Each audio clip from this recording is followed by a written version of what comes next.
Bring the family back together, bro. Sandro Schmidt! Ich kann es einfach jetzt erzählen. Alright, lass zu. Mir auf den richtigen Weg begleitet hast, auch gezeigt hast, was es heisst, wenn man eine Vision vor dem Auge hat. Ich bin auch richtig stolz, dass du bist. Einfach dein Ding durchziehst. Wenn wir uns wiedersehen, werde ich dir richtig fett eine reinhauen. Hey Sandro, ich find's geil, wie du es machst. Bist stolz auf deine Ziele. Miteinander ist doch einfach am schönsten.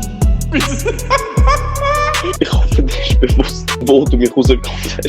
Ich danke dir, Bro. Ich schwöre dir Gott. Das ist «Miteinander», der Podcast mit dem Schmidi. Wenn er jetzt einfach ohne mich macht, aber ist völlig okay. Viel Spaß! Hey und herzlich willkommen zur nächsten Folge vom «Miteinander» Podcast. Ich hoffe, es geht euch allen gut. Es ist jetzt ein Zeitchen her, dass wir uns gehört haben, würde ich mal so sagen. Es ist aber auch aktuell wirklich viel los, aber ich freue mich extrem auf diese Folge. Ich habe es wirklich vermisst, wieder eine Folge aufzunehmen. Und das Mal machen wir ganz basic eigentlich eine Q&A-Folge.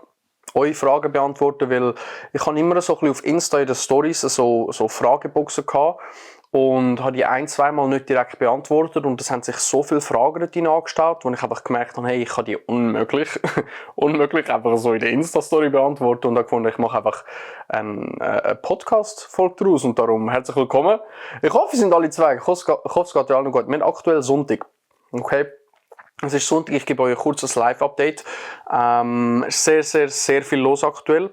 Vor einer Woche hat mein WK angefangen, also Militärdienst. Ich bin jetzt 4 Wochen im WK, was auch der Grund ist, dass aktuell wirklich nicht viel kommt auf Social Media. Also wenig Reels, wenig TikToks und das regt mich ein bisschen auf, muss ich ehrlich sagen.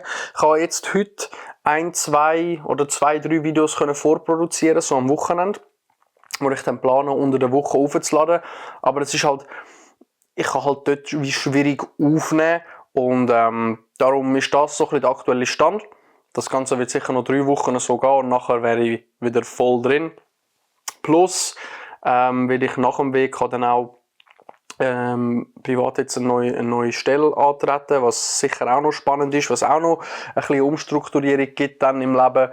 Aber hey, aktuell bin ich eigentlich wirklich mega happy, wie es läuft. Also, es ist sehr viel Neues, was auf mich zukommt, aber das ist auch das, was ich so ein bisschen anstrebe, so neue Erfahrungen zu machen. Und darum freue ich mich extrem auf die Zeit und ich geniesse jetzt den WK eigentlich auch so. Es ist, glaube ich, der zweitletzte, den ich habe. Darum ich geniesse es auch noch ein bisschen. Und freue mich aber auch, wenn ich wieder zu meinem normalen Pensum dann kann switchen, was Videos, Content etc. angeht. Aber darum freut es mich umso mehr, kann ich euch jetzt die Podcast-Folge aufnehmen und womöglich am besten gerade morgen am Montag. Falls ihr das jetzt am Montag hört, dann hoi zusammen und ganz guter Start in die Woche.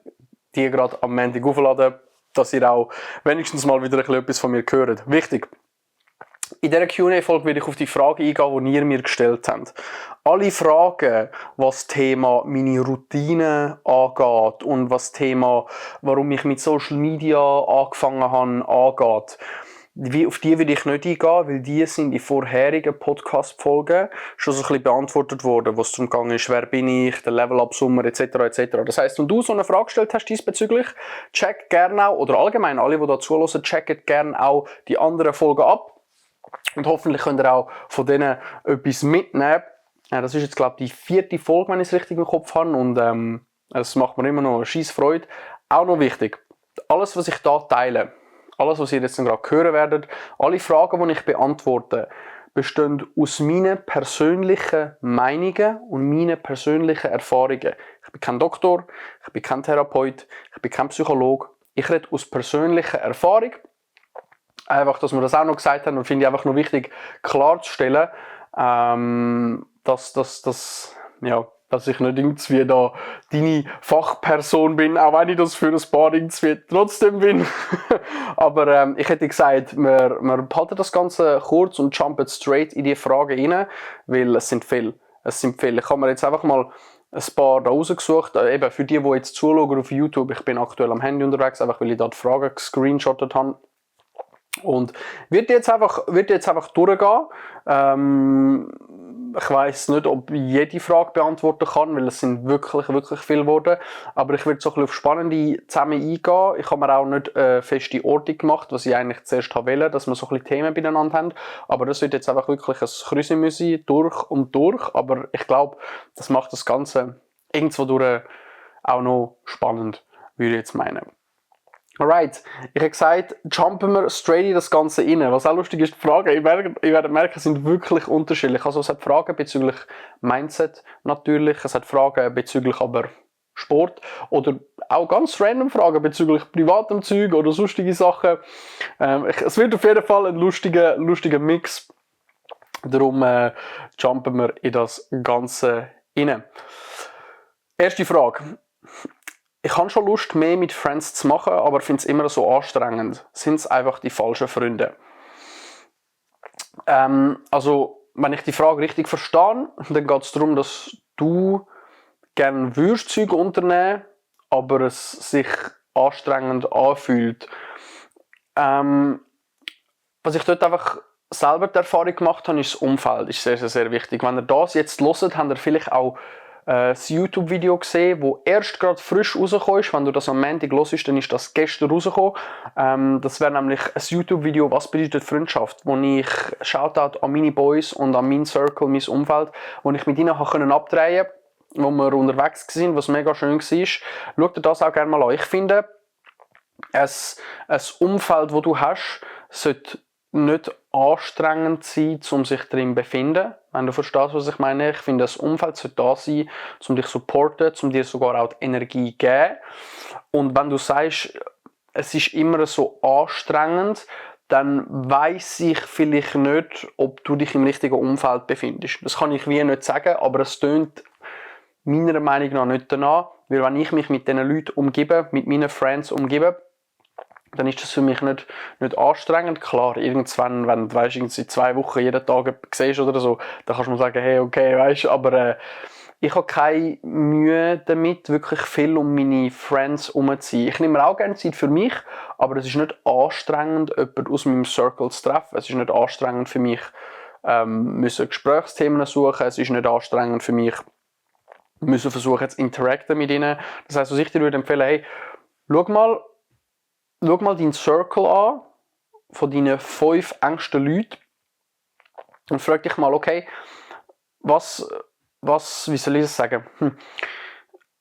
Wie fühlst du dich in ihrer Anwesenheit und wie fühlst du dich, wenn du mit ihnen unterwegs bist? Wenn das Gefühl eher anstrengend und eher bedrückend ist, dann würde ich dir empfehlen, das Umfeld zu wechseln. Das kann man machen, ohne dass es gemein ist für andere. Also absolut keine Angst vor dem Ganzen. Im Endeffekt geht es ja darum, dass du dich in deinem Körper und in deiner Haut und in deiner Umgebung vor allem wohlfühlst. Das heisst, darum finde ich das sehr, sehr ein wichtiger Punkt. Nächste Frage. Wie gehst du mit dem Gefühl von grossem Erfolg um, sodass du nicht zu übermütig wirst? Wow. Vielleicht schnell noch wichtig vorab. Ich habe noch nicht das Gefühl, dass ich grossen Erfolg erreicht habe. Aber das hat einfach mit meinem persönlichen Denken zu tun. Es ist ja auch von Person zu Person anders, was Erfolg ist und was nicht. Jeder definiert das ja für sich selber, weil jeder unterschiedliche Präferenzen hat, unterschiedliche Ansichten. Wie ich damit umgehe, ist zum Beispiel einfach, ich habe gerne das Gesamt im Übersicht. Also ich habe gerne das grosse Ziel oder den grossen Traum in Sicht, aber zwischen diesen kleinen Steps, die ich weiss, führen dorthin.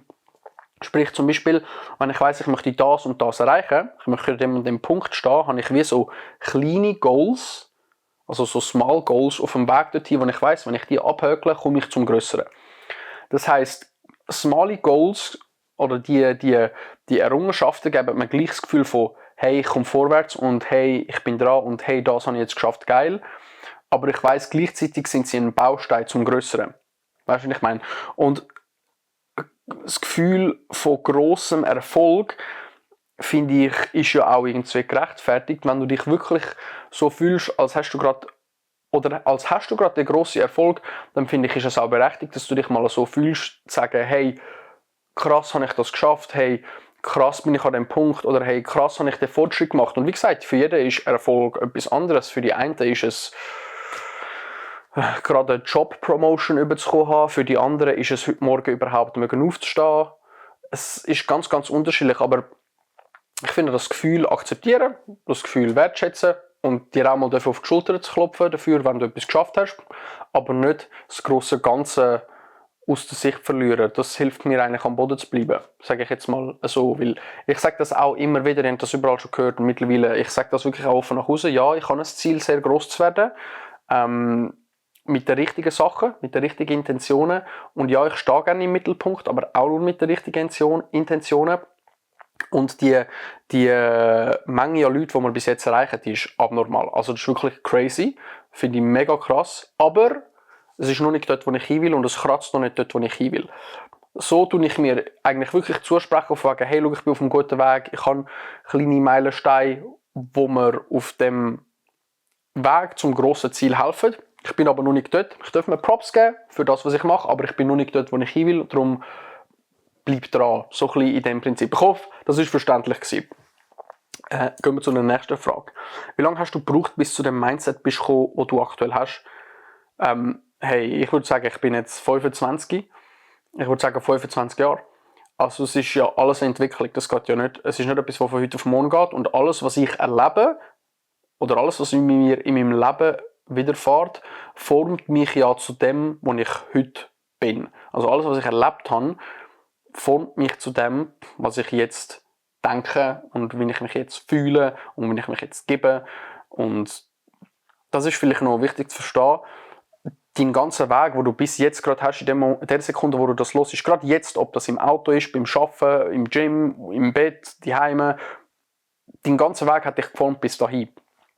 Alles, was du erlebt hast. Und darum, bis ich zu dem Mindset gekommen bin, den ich jetzt habe, würde ich sagen, das Leben lang. Klar, wenn man jetzt natürlich danach geht, hey, so ein bisschen Einstellung etc., was ich gemacht habe, was für Fortschritt oder was für Routinen oder so, dann kann man schon ein bisschen sagen, hey, ich würde sagen, so vor 3-4 Jahren habe ich wirklich mit Persönlichkeitsentwicklung angefangen, so bewusst, und letztes Jahr habe ich es am krassesten durchgezogen, aber es ist wie, ich finde, das kannst du wie nicht genau sagen, also du kannst dem keine Zeitspanne geben, weil alles quasi zu dem Ganzen beiträgt. Soll man Hilfe annehmen, wenn es einem nicht gut geht, oder lieber selber durchbeissen? Das finde ich eine mega spannende Frage. Es kommt darauf an, finde ich, auf jeden Fall Hilfe annehmen. Auf jeden Fall Hilfe annehmen. Warum auch nicht? Ich verstehe den Aspekt von, hey, wenn ich selber durchbeisse, dann wachse ich und dann bin ich stärker und manchmal muss man durch den Scheiß gehen, ja, auf jeden Fall. Manchmal muss man wirklich durch den Scheiß gehen und manchmal gehst du auch durch den Scheiß allein, ja. Aber ich finde, fast so ein bisschen die Mentality von, du bist komplett allein dein Leben lang, finde ich nicht so vorteilhaft. Du hast definitiv immer Hilfe, die du kannst zu dir nehmen oder wo kannst beziehen. Es kommt da so ein bisschen darauf an, welche Thematik es geht. Ich bin sicher der Meinung, dass beides sehr plausibel ist. Wenn du wirklich merkst, du kommst irgendwo nicht weiter, sagen wir gerade, wenn es um mentale Aspekte geht, vielleicht, dann würde ich unbedingt mir Hilfe hinzuziehen. Aber gewisse Sachen gibt es auch, und ich finde, es sind gut, wenn du es selber durchziehst, wenn du es selber durchbeissest und wirklich auch selber kannst zeigen, hey, ich habe das geschafft, ich bin stark oder ich habe die Errungenschaft etc. etc. Aber es ist überhaupt nicht verwerflich, wenn du merkst, du brauchst Hilfe zu holen. Würde ich dir immer empfehlen, wenn du irgendwo stecken bleibst, frag, hol dir Hilfe, stell die richtigen Fragen an die richtigen Personen. Das finde ich etwas ganz, ganz Wichtiges. Das ist wirklich noch wichtig. Es bringt nichts. Ich mache dir ein Beispiel. Angenommen, du möchtest ins Fitness gehen oder du möchtest einen schönen Body haben oder einfach einen für dich besseren Körper oder durchtrainierteren Körper. Nicht besser, sondern durchtrainierter. Und du hast jetzt zwei Leute. Entweder du fragst deinen, wie soll ich sagen, vielleicht deinen übergewichtigen Kollegen, der sich jeden Tag 2-3 Burger im Mac reinzieht, oder du fragst die Person, die im Gym trainiert, die du nicht kennst, keine Ahnung, wer das ist, aber wirklich so deinen Traumbody hat. Und du gehst einfach hin und fragst die Person. Ich würde jetzt sagen, mit dem Ziel natürlich den muskulöseren Körper zu haben, würde ich zu der zweiten Person gehen. Auch wenn ich sie nicht kenne. Und das meine ich mit stell die richtigen Fragen oder stell die Fragen der richtigen Personen und nachher noch die richtigen Fragen.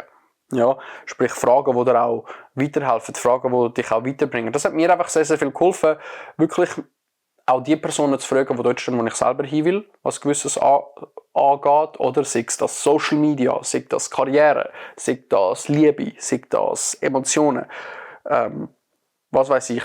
Ja, ich hoffe, das ist klar gewesen. Wow, jetzt kommt eine ganz spannende Frage. Wie kann ich authentisch sein? Mir fällt es mega schwer, mit Kollegen, wo ich gefallen will, mich selber zu sein.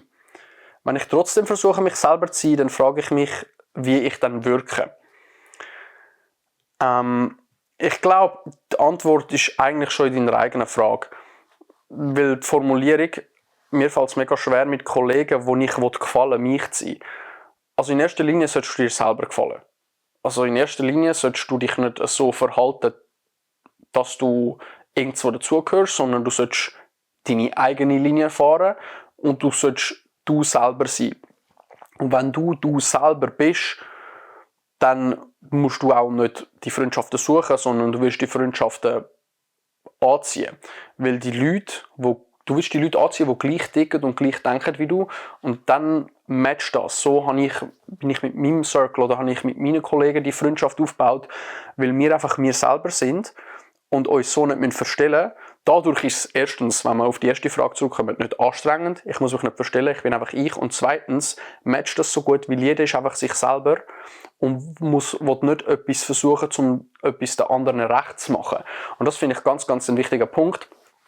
Die Einstellung, oder wenn du jetzt schon denkst, hey, ich will denen gefallen, dann ist es sehr, sehr, sehr schwierig. Weil du nicht anscheinend genug Selbstrespekt hast, du selber zu sein in einem gewissen Umfeld.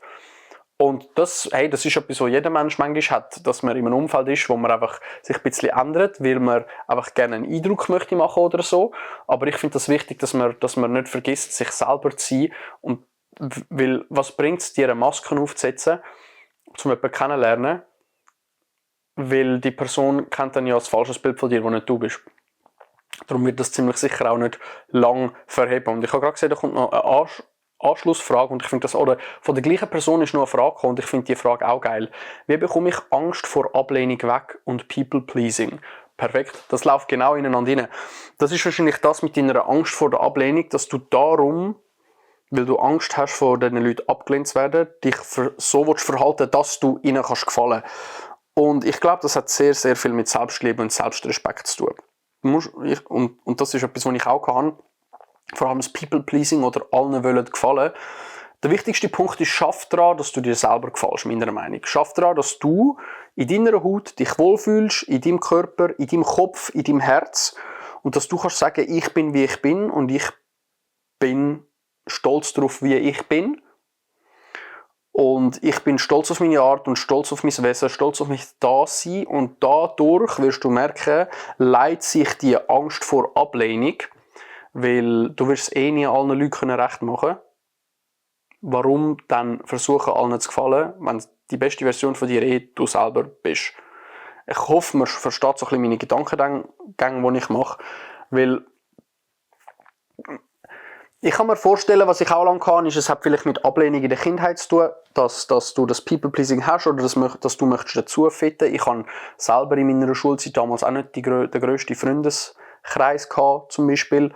Bin manchmal auch so ein bisschen eher der so ein bisschen zwischendurch gegangen ist oder so. Und das hat auch so ein bisschen verursacht bei mir, dass ich gerne dazugehört habe einfach.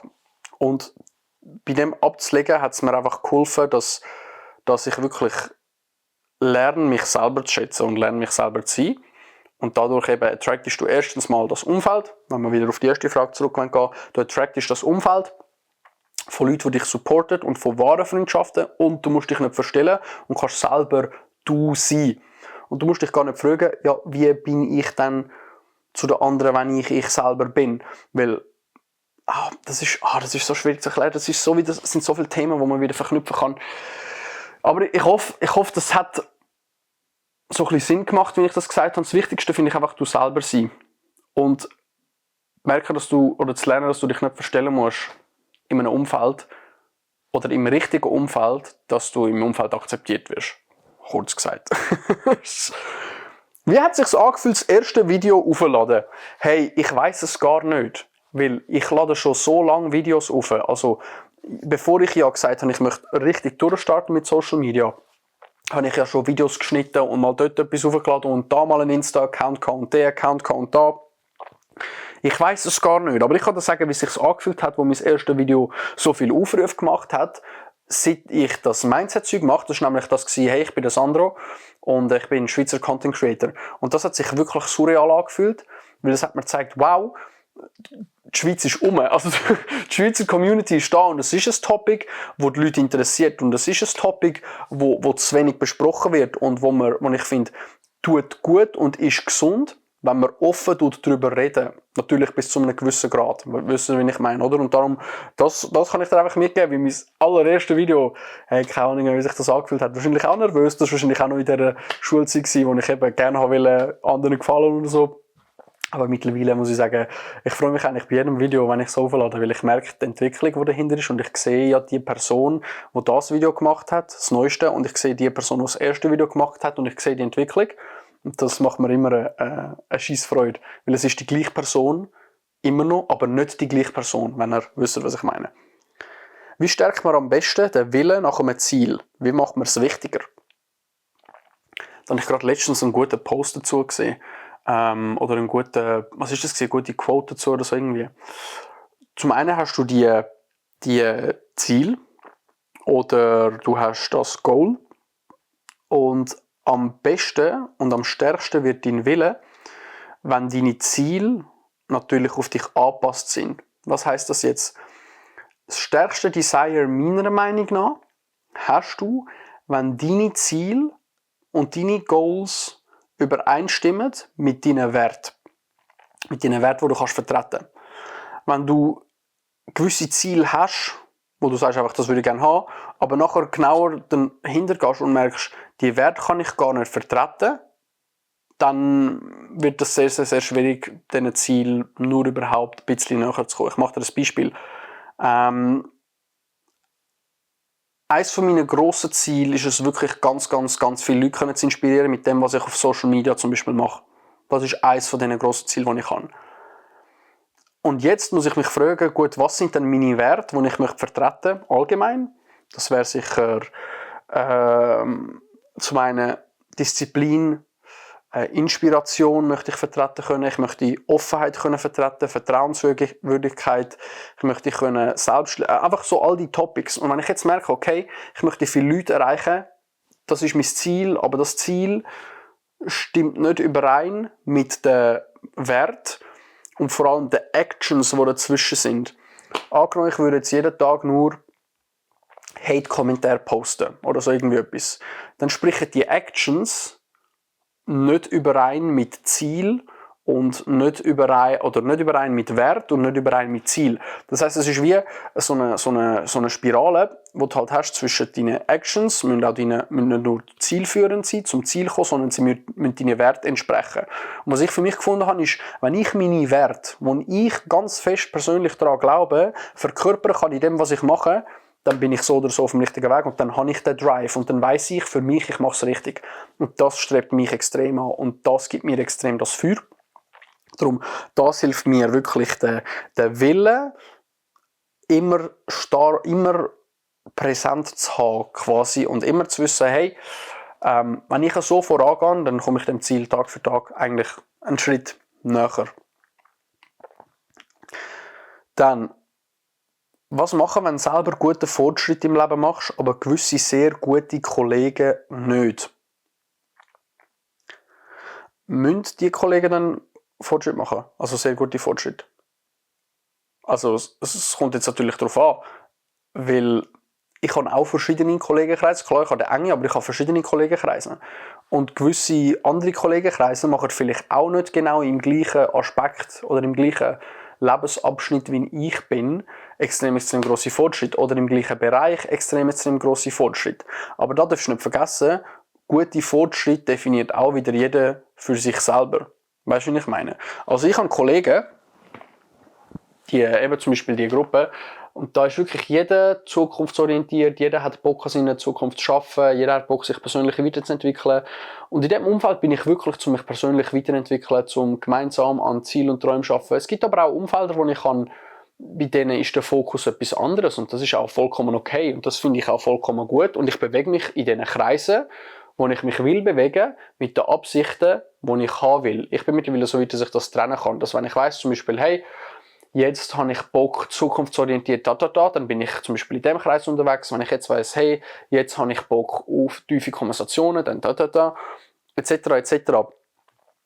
Wenn du natürlich jetzt sagst, hey, die Freundschaften schränken dich ein, weil du so Fortschritt machst im Leben, dann ist es halt auch wieder eine Frage vom Umfeld. Oder du bist immer die 60 Person mit diesen 5 Leuten, wo du dich umgibst. Und vielleicht, ich weiss jetzt, das ist nicht so eine direkte Antwort gewesen, aber vielleicht hilft dir das, eine Entscheidung zu treffen, die es tönt, als würde sie müssen treffen oder würdest vor ihr stehen. Aber ich finde, zum Teil überdenkt man sich auch alles ein bisschen zu fest und ist gar keine Entscheidung notwendig. Darum, ich hoffe, das hat dir ein bisschen eine Antwort gegeben.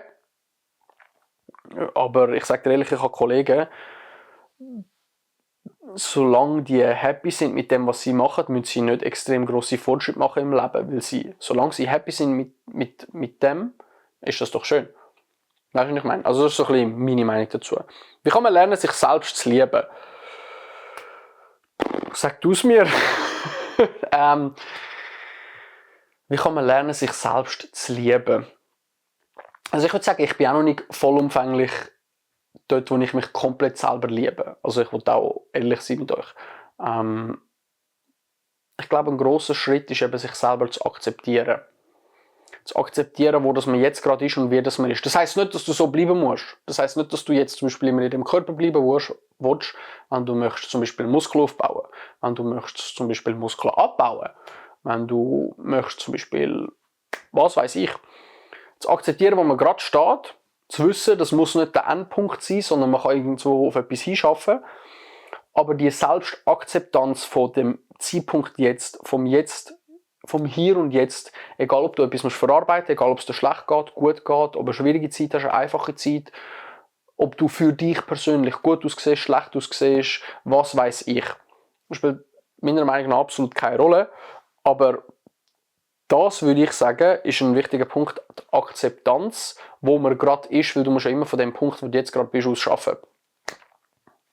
Und so, einfach zu wissen, dass du auch ein Work in Progress bist und du wahrscheinlich nie so perfekt bist, wie du dir erträumen tust, weil es ist alles ein Prozess. Und das hat mir extrem geholfen oder hilft mir auch auf dem Weg zur Selbstliebe, würde ich jetzt mal so sagen. Wie kann man lernen, am Stress aus dem Weg zu gehen? Oder dass es nicht mehr so extrem ist. PS, sehr coole Beiträge. Hey, danke. Wichtig zu verstehen, wie kann man lernen, am Stress aus dem Weg gehen, ist, dass du selber den Stress machst. Also jeder Stress, das möchte ich allgemein jetzt, jeder Stress, den du hast, entsteht aufgrund von dir selber. Weil du es dir zu einem Stress machst. Jede Stresssituation ist eine Stresssituation, wie in deinem Kopf irgendwie etwas sagt, das ist jetzt Stress. Es gibt Leute, die haben zum Beispiel vielleicht morgen eine Abgabe und die haben noch nichts gemacht und die sind jetzt im Stress. Und es hat Leute, die haben noch nichts gemacht und die sind jetzt nicht im Stress. Es kommt immer darauf an, wie das du die Situation gewichtest. Darum, meiner Meinung, versuch mal, wenn du merkst, jetzt hast du gerade Stress, so ein bisschen einen Step-Out zu machen und mal schauen, habe ich denn jetzt wirklich gerade Stress oder mache ich mir selber in meinem Kopf wieder Stress für etwas, was eigentlich gar kein Stress ist. Weil manchmal gibt es Situationen, die kannst du so oder einfach mit einer anderen Perspektive, einer anderen Ansicht bereinigen, ohne dass du wirklich gross in Stress kommst. Das habe ich einfach auch selber gemerkt. Also ich habe mir oft so ein bisschen selber Druck gemacht bei gewissen Sachen und dann einfach mal tief durchgeschnauft und dann gemerkt, hey, es ist gar nicht so ein grosser Druck wie ich denke, sondern ich mache mir den selber. Aber das ist auch, wenn du natürlich wieder etwas dran bist, zum Beispiel mega ambitioniert oder dir etwas wichtig ist, dann kommst du natürlich schneller in ein Overthinking rein und oh, ich sollte noch, oh, ich muss noch, oh, das ist zu viel, oh, das ist zu wenig, etc. etc. Aber Aber vergiss einfach nicht, dass du selber immer dir den Stress machst. Und es gibt, ich sage nicht, du solltest nie Stress haben, weil meiner Meinung nach gibt es positiven Stress. Ja, aber es gibt auch sehr, sehr ungesunden Stress. Was ist für dich die wichtigste Tat, die du jeden Tag machst? Nicht aufzugeben, also meine Träume und Ziele nicht aufzugeben. Oder mich selber auch nicht aufzugeben. Ich finde, das ist etwas Wichtiges. Ich glaube, ich bin einfach ein sturer Kopf diesbezüglich auch. Und ich gebe einfach nicht auf und ich glaube einfach, es ist alles möglich. Ich würde sagen, es ist jetzt nicht wirklich eine Tat. Es ist mehr ein Denken oder ein Verhalten, eine Emotion vielleicht sogar.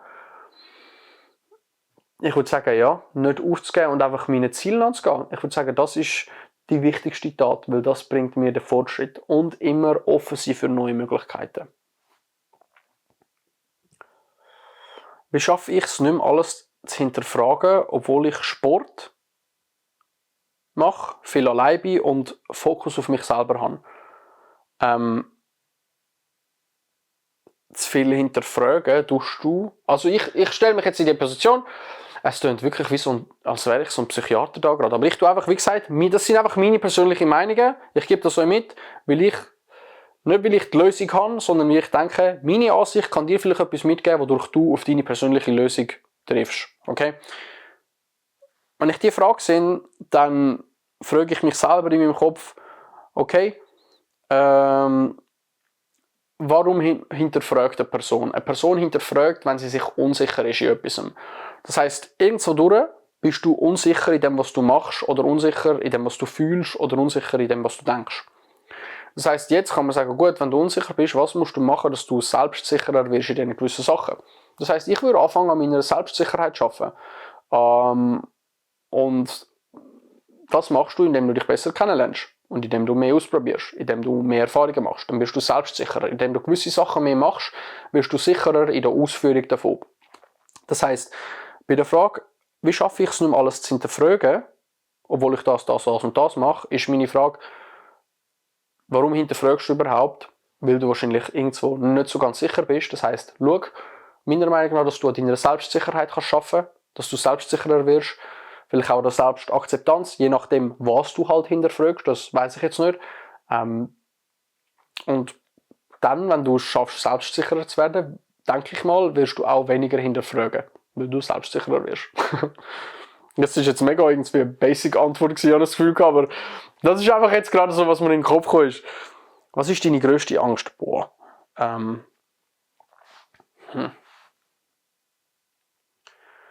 Ich bin generell jemand, der eine grosse Angst hat, oder wo FOMO eine grosse Angst ist, also Fear of Missing Out, das heisst Angst, etwas zu verpassen. Das heisst, ich würde gerne überall bei allem dabei sein. Dadurch habe ich auch ein bisschen Schiss vor der Zeit, also das Zeit quasi vor dem Älterwerden nicht unbedingt, aber einfach, dass man Zeit davor hat. Und ich habe ganz lange gemeint, dass ich Angst habe vom Tod. Aber ich habe nicht wirklich Angst vom Tod, ich habe eher Angst davor, nicht gelebt zu haben bis zum Tod. Das heisst, ich habe Angst davor, meine Zeit, die ich kann, nicht so zu nutzen, wie ich sie gerne nutzen würde. Oder nicht so zu nutzen, dass ich einfach am Schluss dort bin, wo ich bin. Das ist, glaube ich, die grösste Angst, die ich habe. Ja, nicht richtig gelebt zu haben. Und unter Leben beziehe ich nicht einfach zurückliegen, chillen und reisen und so, sondern unter Leben gehört für mich auch Worken, gehört für mich auch Sport machen, gehört für mich auch chillen, mal eine gute Zeit haben, mal weggehen. Das ist für mich Leben. Und ich glaube, das ist meine grösste Angst. Nicht gelebt zu haben, ab dem Punkt, wo es mich, oder nicht wirklich gelebt zu haben, bis an dem Punkt, wo es mich nicht mehr gibt. Ja, ich würde sagen, das ist meine grösste Angst. Wie gehst du mit negativen Gedanken um? Zum Beispiel, schaffe ich das? Kann ich den Erwartungen gerecht werden? Wie gehe ich damit um? Das ist eigentlich das, was ich vorher auch angesprochen habe, das Selbstdruck machen. Dass man so grosse Ziele hat, dass sie zu gross erscheinen und man denkt, fuck, das werde ich nie schaffen. Aber ich bin der Meinung, du brauchst so Ziele, du brauchst so Träume, wo du denkst, Alter, das wäre ultra krass, wenn ich das schaffe, aber ich schaffe trotzdem darauf hin. wie gehe ich mit dem negativen Gedanken diesbezüglich um? Hey, schau, es ist wie, ich weiss, dass es negative Gedanken braucht, dass du die positiven Gedanken kannst quasi fördern. Weil dadurch, dass du merkst, also dass du bewusst merkst, du hast negative Gedanken, meiner Meinung nach, wird dein Bewusstsein für positive Gedanken stärker. Das heisst, du merkst eher, was für einen Unterschied das positive Gedanken machen. Das heisst, was ich eigentlich mache, wenn ich negative Gedanken habe, ich tue mich gerne fragen, warum habe ich diese Gedanken und was führt zu diesen Gedanken. Und versuche so ein bisschen backzutracken, eben, was zu diesen Gedanken halt führt und wie ich das, was zu diesen Gedanken führt, am besten kann angehen. Was jetzt das bei dir ist, das kann ich halt wie nicht sagen. Ist es Angst vor dem Versagen? Ist es Angst vor etwas nicht zu erreichen? Ist es Angst vor Ablehnung oder Abneigung, wie wir es vorher gehört haben? Das ist wie schwierig zu sagen so, aber wenn du das so backtrackst, dann kannst du quasi schauen, wo das die Angst herkommt oder wo das die negativen Gedanken herkommen und dann dort eigentlich das Problem an der Wurzel oder die Herausforderung, es gibt kein Problem, die Herausforderung an der Wurzel angehen. Was meinst du zu Karma? Spannende Frage. Vielleicht nicht Karma direkt. Also meiner Meinung nach, ich kenne auch die genaue Definition von Karma nicht. Aber ich glaube sehr stark an Frequenzen. Sprich, dass das, was du rausgibst, die Frequenz, die du ausstrahlst, wird zu dir zurückkommen. Wenn du negative Frequenzen ausstrahlst, werden negative Sachen zurückkommen. Wenn du positive Frequenzen ausstrahlst, werden positive Sachen zurückkommen. Wenn du positiv denkst, wirst du Positives haben. Wenn du negativ denkst, wirst du Negatives haben. Ich bin sehr starker Vertreter von dem. Das, was du rausgibst, weil alles sind Frequenzen. Auch jetzt hier in der Luft fliegen Frequenzen um und Schallwellen haben eine gewisse Frequenz, dass du überhaupt den Ton, wie ich rede, so kannst wahrnehmen und so. Und ich glaube sehr stark an Frequenzen. Was heisst, ich glaube, es ist ja eigentlich, also es ist eigentlich bewiesen. Und ja, das ist so ein bisschen meine Ansicht zum Ganzen, weil ich bin wirklich nicht im Karma-Thema so drin, sondern ich bin eher Vertreter oder ich glaube einfach wirklich oder stehe hinter Frequenzen und Schwingungen. Sag ich mal so. Wie kannst du Motivation behalten, wenn von außen so viele negative Einflüsse kommen? Oh, da könnte ich dir ein Lied davon singen. Ich habe sehr viele Sachen gemacht, wo viele Leute aus einem engen Kreis auch nicht supportet haben oder wo gedacht haben, hey, du machst einen Bullshit oder du machst einen Scheiß allgemein. Und was ich gemacht habe, ist einfach am Traum festgehalten und trotzdem gemacht. Weil aber an einem gewissen Punkt wird der negative Einfluss von außen in der Regel plötzlich zu einem positiven Einfluss, wenn die Leute merken, es geht voran. Das ist oft so. Das ist so, wenn du, machen wir ein Beispiel mit Content anfängst, zuerst lachen dich alle aus und irgendwann, wenn du ein bisschen mal irgendwo bist, dann plötzlich, hey, ich habe immer an dich geglaubt. Das ist, keine Ahnung, du möchtest dich selbstständig machen, ein Business, ein Job, Jobkarriere, ein Sport, eine Leidenschaft, keine Ahnung, was es auch immer ist, ob du gerne Tonfiguren anmalen, irgendwo herkommt immer negativer Einfluss von außen und du musst lernen, den negativen Einfluss abzustellen. Und du musst lernen, was ist positiver Einfluss und was ist negativer Einfluss.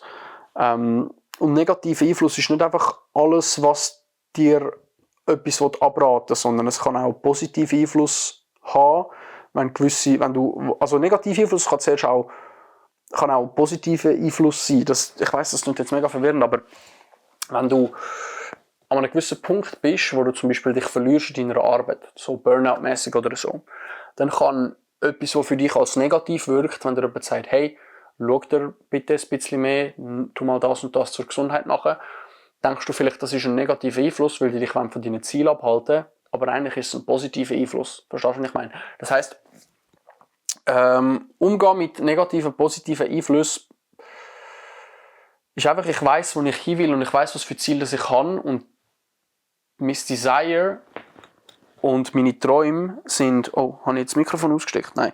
Mein Desire und meine Träume sind grösser als der negative Einfluss. Meine Stimme in mir drin ist grösser als die Stimme außerhalb von mir. Und das ist etwas, wo Zeit braucht. Das ist etwas, was nicht von heute auf morgen kommt. Aber wenn du es schaffst, deine Stimme grösser zu machen, und das kommt auch wieder, wie kannst du mehr auf deine innere Stimme hören, indem du dich mehr selbst akzeptierst, Selbstliebe förderst, Selbstsicherheit förderst, dann kannst du auch eher besser auf dich selber hören. Ihr merkt, das alles hängt so ein bisschen zusammen. Und dadurch wirst du auch besser den negativen Einfluss von außen können, den Rücken zukehren, sage ich mal so. Was haben wir noch? Next question. Wie schaffst du es, negative Energien von anderen zu ignorieren und dich auf dich zu fokussieren? Das läuft so ein bisschen aufs Gleiche. Ich habe mir darum auch den Blitz hinter dem Ohr tätowiert. Weil zum einen hat er verschiedene Bedeutungen. Die eine ist, in einer gewissen Kollegenkreise bin ich als Mr. Energy bekannt, weil ich einfach so viel Energie habe. Aber der Hauptgrund, warum ich mir den tätowiert habe, ist einfach, dass ich mir bewusst bin, egal welchem Umfeld das ich bin, sei es negativ, sei es positiv, sei es so mittel, keine Ahnung was, ich habe immer die Möglichkeit, meine eigene Energie zu kreieren. Ich muss nicht negative Energien und Energien von Umfeldern außerhalb in mich hineinlassen. Ich habe immer selber die Chance und die Möglichkeit, meine Energie zu kreieren. Ich kann in einem durchaus negativen Umfeld positiv sein, weil ich meine eigene positive Energie kreieren kann. Und das ist ganz, ganz, ganz wichtig, wenn du das verstehst. Deine Energien, die du hast, klar werden die beeinflusst von außen, aber wenn du so ein starkes Selbstvertrauen hast und so eine starke Selbstüberzeugung, dass du deine Energie selber schmieden, das klingt jetzt ein bisschen, als wäre man irgendwie im Naruto mit Chakra oder weiss ich was. Aber wenn du wirklich weißt, dass du deine Energie und deine Frequenzen selber schmieden, dann weißt du, dass du in jedem Umfeld das kannst. Und dann weißt du, dass ein negatives Umfeld dir nichts mehr antun kann, weil du trotzdem die positive Energie selber kannst produzieren. Verstehst du, wie ich meine? Und das kannst du auch nur, wenn du selbstsicherer wirst, etc., weil du dann das Vertrauen in dich hast, dass du es kannst. Selbstvertrauen ist so ein wichtiger Punkt. Wenn du Selbstvertrauen in dich selber hast, dann weißt du, du kannst eine Freundesgruppe wechseln. Dann weißt du, du kannst deinen Zielen nachgehen. Dann weißt du, du kannst deine eigene Energie kreieren. Und das kommt alles, indem du dich besser kennenlernst, indem du dich mehr aus der Komfortzone in neue Situationen stürzt, weil du dann lernst, wie du in so neuen Situationen funktionierst. Und darum, negative Energien zu ignorieren. Ich muss sie nicht mal unbedingt ignorieren, sondern meine positive Energie ist einfach stärker. Also ich nehme bewusst wahr, hey, der hat eine negative Energie. Entweder ich gebe mich nicht damit ab, oder ich weiss einfach, meine Energie wird sich von dem nicht beeinflussen lassen, weil meine Energie so positiv ist. Hast du Tipps, zum besser Nein sagen? Ja, es einfach machen. Und schauen, was rauskommt. Weil es gibt wie nicht den Tipp weil sonst tust du ja vorher wieder 700 Sachen overthinken etc. und so. Der Punkt ist, wenn du Nein sagen willst, dann sag Nein. Und wenn du Ja sagen willst, dann sag Ja. Es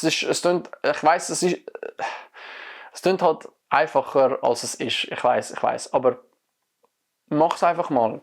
Tun für dich abzählen, 3, 2, 1, hey, nein, sorry, das passt nicht für mich, das stimmt nicht für mich, das vertritt meine Werte nicht, etc., mache ich nicht, bin ich nicht dabei, finde ich nicht cool, etc. Das muss nicht immer, ein Nein muss nicht immer gleich eine andere Person verletzen. Das ist etwas Wichtiges zu lernen. Genau das Gleiche mit dem Ja. Ja sagen bei neuen Situationen, wo du vielleicht zuerst denkst, weiss nicht, aber dann Ja sagst, kann dir auch ganz geile neue Erfahrungen geben. Und Nein sagen schaffst du auch besser, wenn du grösseres Selbstvertrauen hast, weil du ja selber weißt, hey, ich vertraue mir selber, etc. Ich glaube, das ist verständlich. Was ist dein nächstes Projekt? Ich habe so viele Ideen. Ich habe wirklich so viele Ideen. Von über YouTube-Videos mit Community, sprich so kennenlernen, Community-Videos, wo die Community aufeinander trifft, bis hin zu so nicht Speed Dating, aber so Speed kennenlernen mit so tieferen Level. Und, also ich habe wirklich ganz, ganz viele Ideen, die ich umsetzen will. Ich möchte wieder Zeug auf der Straße filmen, aber jetzt halt im BK schwierig. Gestern hat gestern hat er, der für mich eigentlich die Videos aufnimmt, wenn wir auf der Straße sind, zum Beispiel nicht können und so. Ich habe wirklich so viel vor. Und ich will nicht zu viel verraten, weil ich will ja gleichzeitig auch nicht, dass nachher andere das quasi übernehmen oder schneller sind als ich.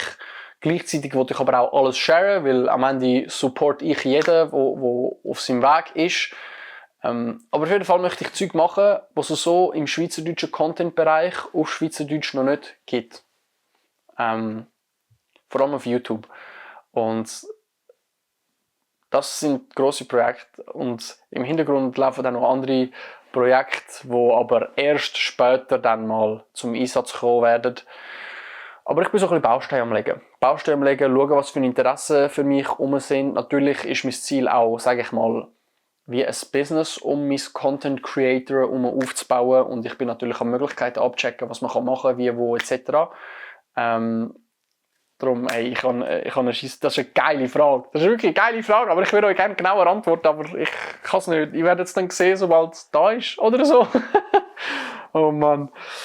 Würdest du dein ganze Leben auf den Kopf stellen, für nur eventuell einen besseren Lebensinhalt, wie in Klammern, einen neuen Job, eine Wohnung, etc.?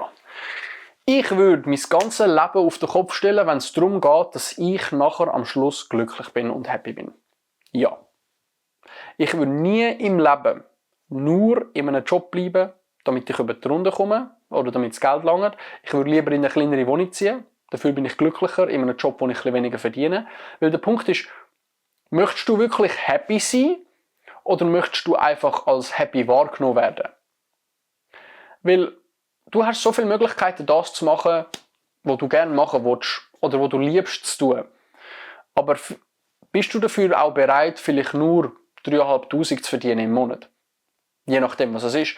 Bist du vielleicht aber auch bereit dafür, mehr zu arbeiten für eine gewisse Zeit, dass du mal an den Punkt kommst? Es ist immer eine Frage von etwas aufgeben, um an einen neuen Punkt zu kommen. Etwas loslassen, um das nächste Level zu erreichen. Weil ich bin wirklich stark der Überzeugung, von nichts kommt nichts. Sei das Schaffen, sei das Glück. Ich glaube, Glück hat irgendwo auch immer etwas mit Frequenzen zu tun. Und darum die Frage, würdest du dein ganze Leben auf den Kopf stellen, für nur eventuell einen besseren Lebensinhalt? Wenn es darum geht, dass du glücklicher bist, ja, auf jeden Fall.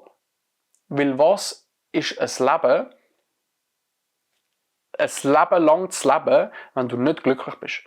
Das ist das Schlimmste. Das Schlimmste, was du machen kannst. Darum ja, ich würde mein Leben so umstrukturieren, dass ich glücklich bin. Dass ich glücklich werde. Dass ich happy bin, dass ich Freude habe an dem, was ich mache, dass ich Spass habe an dem, was ich mache, dass ich eine Leidenschaft habe, die ich mache, etc. etc. Ich hoffe, das ist eine sehr direkte und klare Antwort gewesen. Aber ich glaube, die Leute verstehen nicht, wie wichtig das ist, happy zu sein. Es ist so zu einer universellen Mode geworden, dass man so in seinen Depressionen ist und Zeug und Sachen und so. Und versteht mich nicht falsch. Ja, es gibt tiefe Depressionen und ja, es gibt Leute, die dort selber eigentlich nicht oder kaum rauskommen. Aber ich glaube, es gibt auch viele Leute, verstehe mich jetzt nicht falsch, ich denke, es gibt auch viele Leute, die gar nicht dort drin sind und sich so fühlen, als wären sie drin und nur mit 1-2 kleinen Schräubchen, die man dreht, an einem ganz anderen Punkt könnte stehen. Das ist nicht offensiv oder so gemeint gewesen. Wie gesagt, ich habe selber gewisse Erfahrungen gemacht damit. Aber ich weiss einfach auch aus eigenen Erfahrungen, dass es manchmal schlimmer scheint, als es ist. Und dass wenn du 1-2 Sachen anpassen, 1-2 Einstellungen, 1-2 Gedankens- oder Denkensweisen, dass du in einem halben Jahr an einem ganz anderen Punkt stehen kannst. Und das sage ich, um dir Hoffnung zu geben, nicht um dich fertig zu machen oder um dir einen reindrücken, sondern um dir zu sagen, ey, die Glücklichkeit in deinem Leben ist etwas vom Wichtigsten.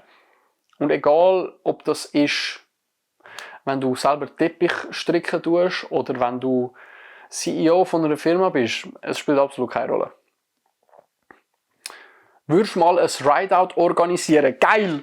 Ja, auf jeden Fall. Ja, das wollte ich auch planen. Ein Rideout am besten mit so all der ganzen Community. Ja gut, das ist jetzt vielleicht übertrieben, aber allen Leuten, die fahren von der Community.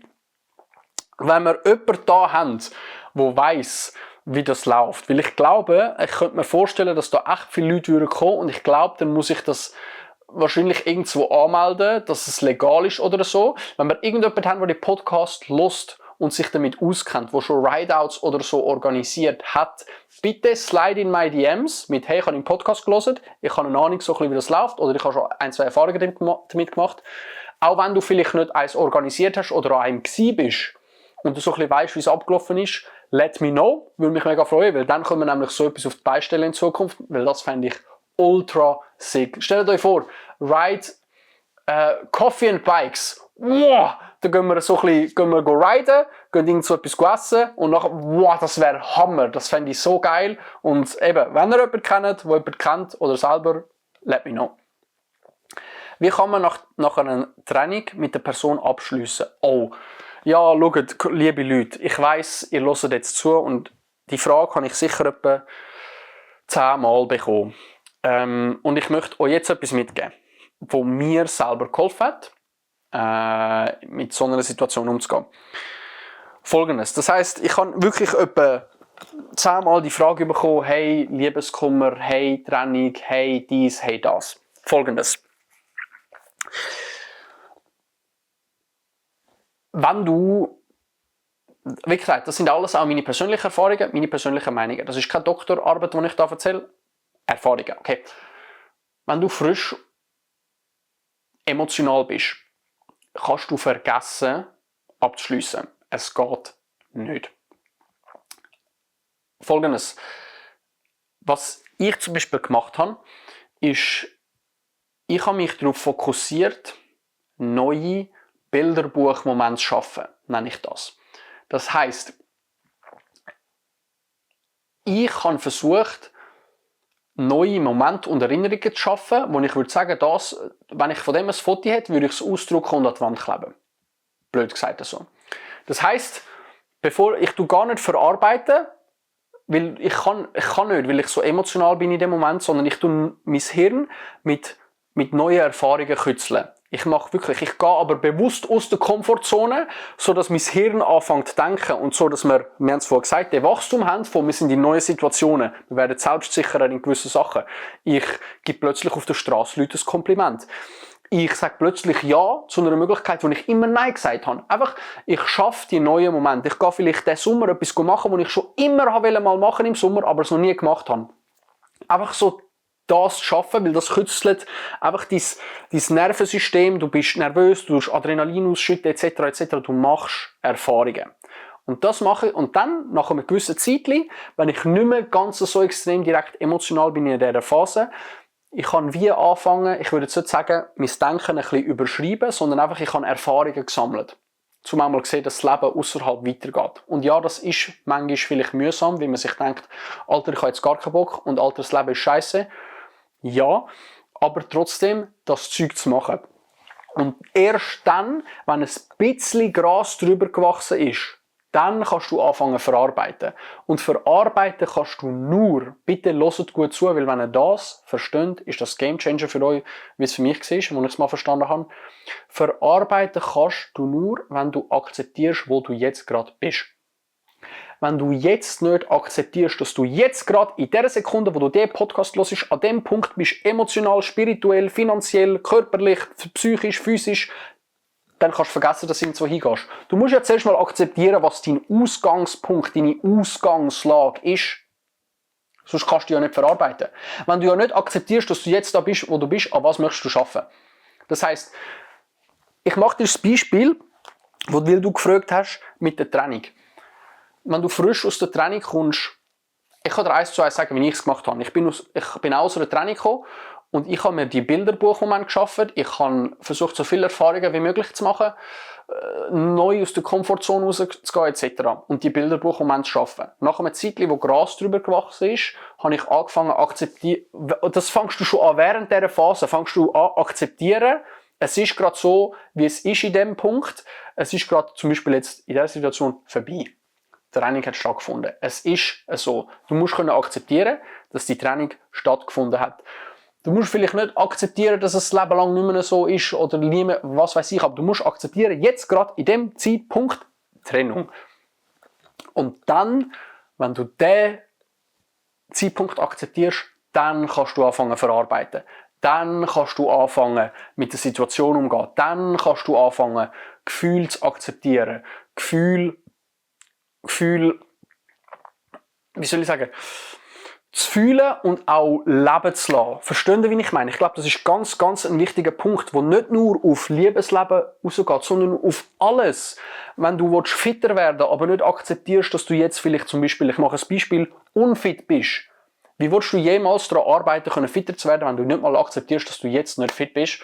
Es ist immer eine Frage vom Akzeptieren und dann verarbeiten. Und das Akzeptieren heisst nicht, dass es das Leben lang für immer so ist, aber jetzt, gerade in dem Moment, musst du aus dieser Ausgangslage heraus arbeiten. Ich hoffe, das war verständlich gewesen und ich hoffe, das macht Sinn. Weil ich habe diese Frage komme ich so oft über und ich bin froh, habe ich das jetzt mal im Podcast so ansprechen.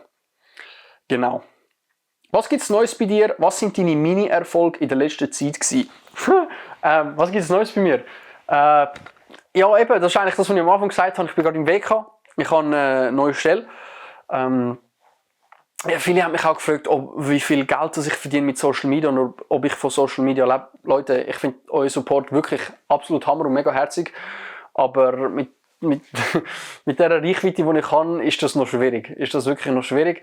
Darum, das kommt alles dann erst in Zukunft. Ich arbeite normal nebendran, habe jetzt eine neue Stelle, wo ich nach dem WK anfange.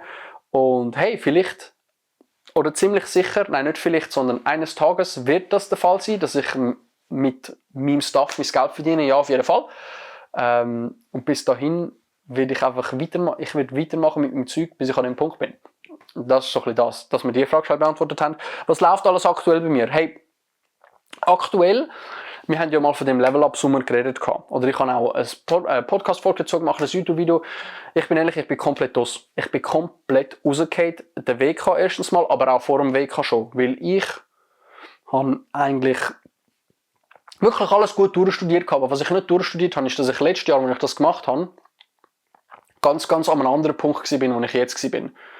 Das heisst einfach, die Sachen, die letztes Jahr den Wachstum verursacht haben, dann jetzt vielleicht nicht mehr unbedingt den Wachstum verursachen. Dadurch nehme ich es nicht gleich ernst. Dadurch sehe ich vielleicht nicht die gleiche Seriosität in dem Ganzen. Und dadurch ist der Level-Up-Sommer-Anlauf gestartet, gut, und nachher eher ins Wasser. Ich finde, ich muss das auch ehrlich sagen, weil eben, wie gesagt, es gibt Rückschläge, aber für mich ist das ist eine Frage, die nachher sogar kommt, für mich ist kein Rückschlag ein Rückschlag, sondern der Rückschlag geht dann nach vorne, weil du musst ihn haben, dass du überhaupt weiterkommst. Darum ich habe jetzt daraus gelernt und ich werde schauen, wie ich das nach dem WK umsetzen werde. Auf jeden Fall, eben, ich will einfach immer transparent sein und möchte euch das auch mitteilen. Auch bei mir läuft nicht immer alles rund. Ich bin auch nur ein Mensch. Wie gehst du mit Setbacks um? Hey, perfekt! Die Frage kommt jetzt zum perfekten Zeitpunkt. Für mich gibt es keine Setbacks. Weil ein Setback ist für mich ein Set Forward. Set Forward. Weil du brauchst Setbacks, damit du vorkommst. Du lernst ja von den Setbacks. Weißt du, was ich meine? Also man könnte so... Stellt euch vor, ihr lauft einen Stegen und jetzt sagen der Shit, jetzt haben wir ein Setback, jetzt müssen wir wieder einen Schritt runtergehen. Aber ich bin einfach mittlerweile so weit mit meinem Kopf, dass das Schritt runtergehen für mich ein Schritt raufgehen ist, weil ich weiss, ich brauche das, um auf dem Weg nach vorne zu kommen und die Erfahrung, um weiterzukommen, und darum ist es ja ein Fortschritt, weil ich ja diese Erfahrung gemacht habe, die negative Erfahrung, aber dadurch ist das ja keine negative Erfahrung, sondern eine positive Erfahrung. Und jetzt versteht ihr vielleicht langsam, warum ich in dem Mindset bin, wo ich bin. Nichts, was mir passiert ist,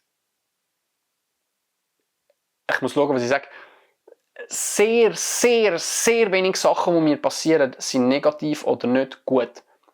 weil ich aus jeder Situation versuche, das Gute zu sehen und nach vorne zu kommen. Und ja, ich weiss, jetzt gibt es Leute, die sagen, ja, bringt's, wenn ich einfach keinen Bock mehr, wir müssen positiv sein, so.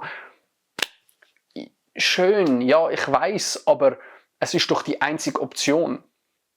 Es ist doch die einzige Option, die man hat, teilweise, und ich will jetzt niemand angreifen, aber ich weiss, es gibt Leute, die dazu hören, die Schicksalsschläge zum Beispiel erlitten haben, die nicht einfach können sagen, ja, ich gehe jetzt ins Gym und es ist wieder gut. Weißt du, was ich meine? Ich kann meinen Körper, oder was weiss ich. Der Punkt ist, in gewissen Situationen ist positives Denken die einzige Möglichkeit, die du hast. Und das finde ich etwas so Wichtiges. Und wenn es so ist, dann macht es für mich nur Sinn, dass man so denkt. Und nur Sinn, dass man so vorangeht, immer versucht, positiv zu denken. Und ja, es ist nicht einfach easy und manchmal ist es schwierig. Und auch ich bin nur ein Mensch und habe manchmal schlechte, oder nicht schlechte, weil es gibt keine schlechte, sondern schwierige Tage. Weil ein schwieriger Tag kann auch ein guter Tag sein. Verstehen Sie, wie ich meine? Es ist... Ich weiss, man könnte jetzt sagen, Sandra, du bist so naiv. Und ja, vielleicht bin ich das auch. Aber wenn mir das dazu hilft, so positiv voranzugehen, positiv zu denken und wirklich happy zu sein, wieso auch nicht? Weißt du, was ich meine? Okay, next question. Oh! Ich sehe gerade, das sind alle vorbereiteten Fragen, die ich gescreenshottet habe durch. Ich schaue schnell, wie viel Zeit wir sind. Wow, wir sind genau bei einer Stunde. Okay, das heisst, ich habe vorher kurz eine Story gepostet. Ich gehe jetzt schnell auf Insta schauen. Und wir dann jetzt einfach random noch Fragen, die reingekommen sind, beantworten. Das heisst, wenn ihr jetzt bis, ich kann euch sagen, es ist 17:20 Uhr, als ich das aufnehme, wenn ihr bis dann am Sonntag die Story gesehen habt und eine Frage hineingeschrieben habt, dann sind ihr jetzt vielleicht der Glückliche, oder die Glückliche, die jetzt noch ihre Frage beantwortet bekommt. Okay. So. Wann hast du Geburtstag? Ich habe im Oktober Geburtstag, am 23. Jo, ich wohne jetzt länger schon allein, aber irgendwie will ich zurück zu meiner Familie. Ich bin 20. Hast du mir einen Rat?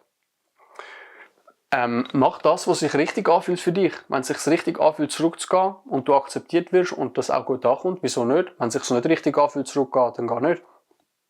Simple as that. Ist mir egal, ob du erst eine Woche in dieser Wohnung bist, einen Monat, 2, 3, 4, 5 Jahre. Wenn es sich richtig anfühlt, dann warum nicht? Wie lange hast du gebraucht, bis du bei dem Mindset warst? Das haben wir so ein bisschen gehabt. Wie kommt man aus so einer Krise raus, wenn man einen Neustart anfängt und Angst davor hat?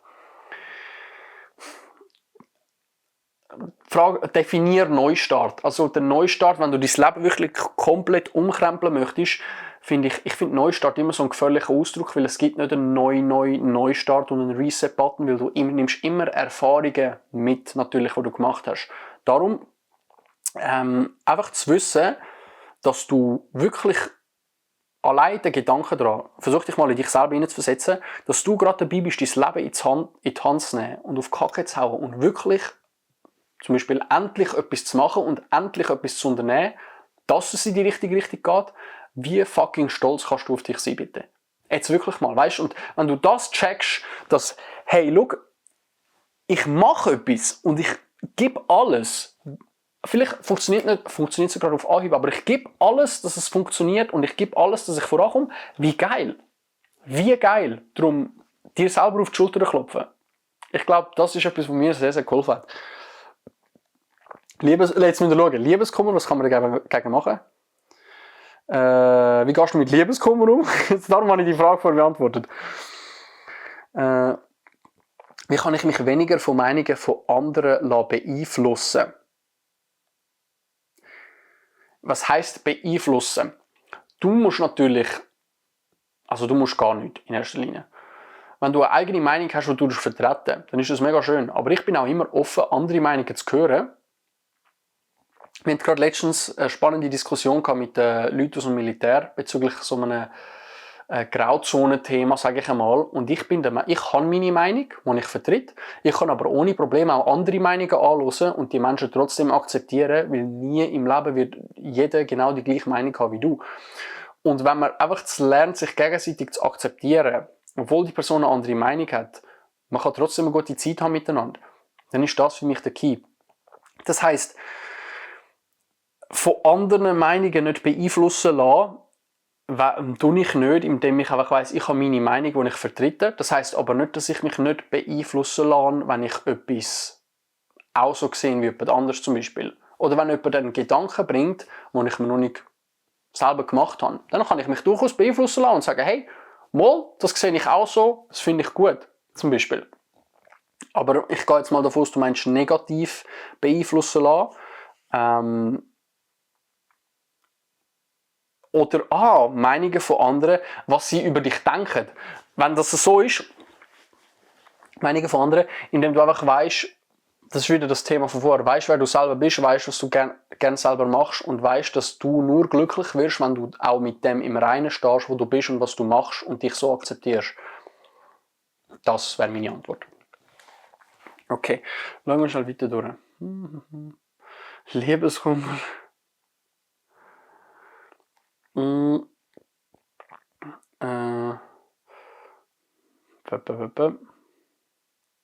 Was würdest du deinem 10-jährigen Ich sagen?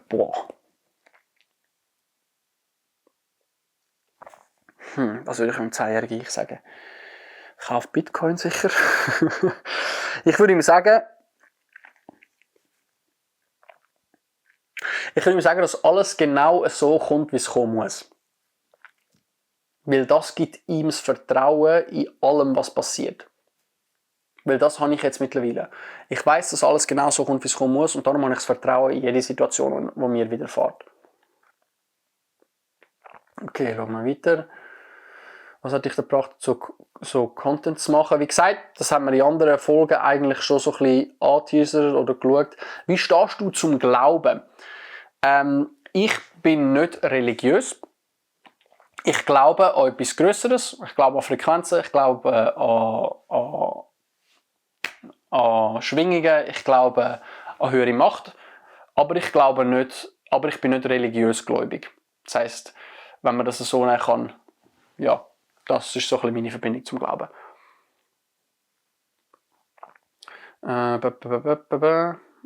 Wie stärkst du dein eigenes Bewusstsein auf deinem Weg? Das ist eigentlich auch alles so ein bisschen, was ich in meine Routine einfließen lassen habe von der letzten Folge.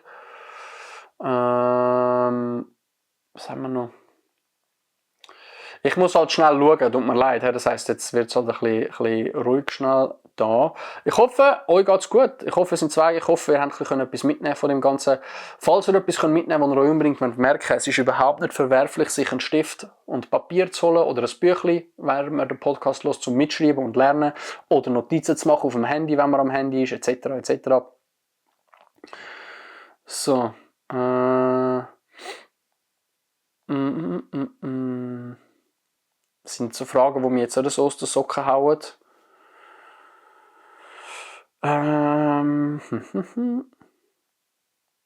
Wie schaffst du es auch an schlechten Tagen positiv zu denken? Wie gesagt, meiner Meinung nach gibt es keine schlechten Tage, es gibt nur einfache und schwierigere Tage. Wie auch ein schwieriger Tag kann ein guter Tag sein, weil alles, was dir widerfährt, du widerfahren musst, dass du vorankommst. Dann, es sind eigentlich wieder die gleichen Themen, sehe ich gerade so ein bisschen. Wie war deine Kindheit gewesen? Mega schön. Ich bin extrem, extrem dankbar für meine Kindheit. Die üblichen Struggles, die man hat, ich glaube, jeder wird irgendwo mal erfährt mal ein bisschen Mobbing, jeder erfährt mal beste Freundschaft, jeder etc. etc. Also ich würde nicht sagen, dass ich eine außergewöhnliche Kindheit hatte. Und ich bin dankbar für alles, was mir widerfahren ist, alle Erfahrungen, die ich machen durfte, alles, was ich erlebt habe. Hat mich auch gewissermaßen zu dem gefunden, was ich heute bin. Bei welcher Sache bist du am meisten aus deiner Comfortzone?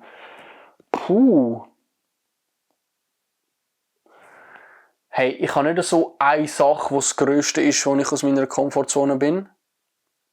Sondern ich glaube, es sind einfach mehrere kleine Sachen. Es sind immer so die kleinen Sachen, wo du zuerst eigentlich einen Gag in der Hose hast und es nachher aber gleich machst.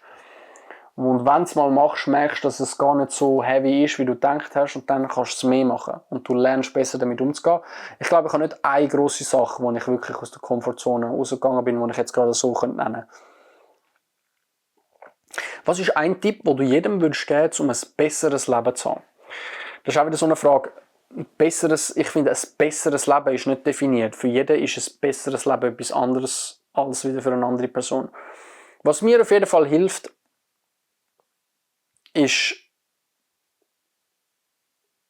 einfach Empathie zu zeigen und zu wissen, alles, was du rausstrahlst, kommt zurück. Alles, was du in die Welt rausgibst, kommt in irgendeiner Form zurück.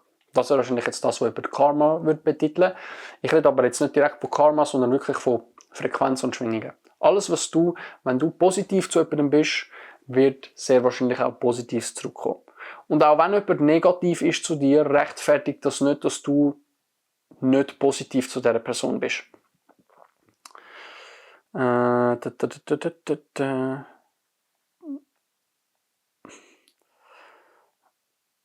So. Okay, die anderen Fragen sind also ein bisschen so ja. Ich bin gerade am schauen, ob ich da noch etwas finde. Gibt es für dich eine Freundschaft zwischen Mann und Frau? Und falls ja, wieso und wie funktioniert es? Boah, das ist irgendwie ein bisschen eine spezielle Frage. Gibt es Freundschaft zwischen Mann und Frau? Es gibt sicher Freundschaft, ja. Bin ich der Meinung, ja. Ich bin aber auch der Meinung, dass, jetzt gut zuhören, dass es gewisse Verbindungen gibt, wo je nachdem, wie das geschlechtlich anschaust, nicht aufgebaut sind. Ich glaube, ein Mann kann zu einem Mann eine extrem krasse freundschaftliche oder eine Liebe im freundschaftlichen Sinn aufbauen, aber diese Freundschaft kann er nicht gleich stark aufbauen zu einer Frau. Was er aber dafür kann, ist zum Beispiel die Liebe so zu der Frau aufbauen, wie er sie wahrscheinlich nicht kann zu einer Freundschaft. Verstehen? Also das hat jetzt mega blöd getan. Aber ich glaube, es gibt einen Unterschied in einer Freundschaft und Unterschied in einer Liebe, wo beide sehr, sehr stark sind, aber unterschiedlich sich verhalten. Das glaube ich. Ich glaube, es ist sehr möglich, dass ein Mann zu einer Frau oder eine Frau zu einem Mann kann eine Freundschaft haben. Also, ich wüsste jetzt nicht, was ich sonst auf die Frage muss sagen. Ja, ich glaube schon, wie es funktioniert. Also, keine Ahnung.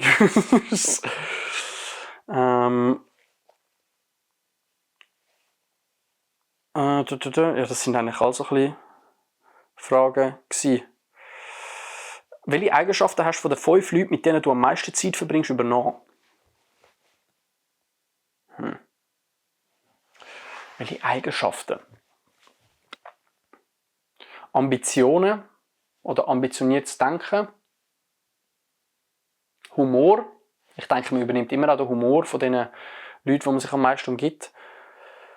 Was für Eigenschaften habe ich übernommen? Hey, das ist eine mega schwierige Frage. Was für Eigenschaften habe ich übernommen?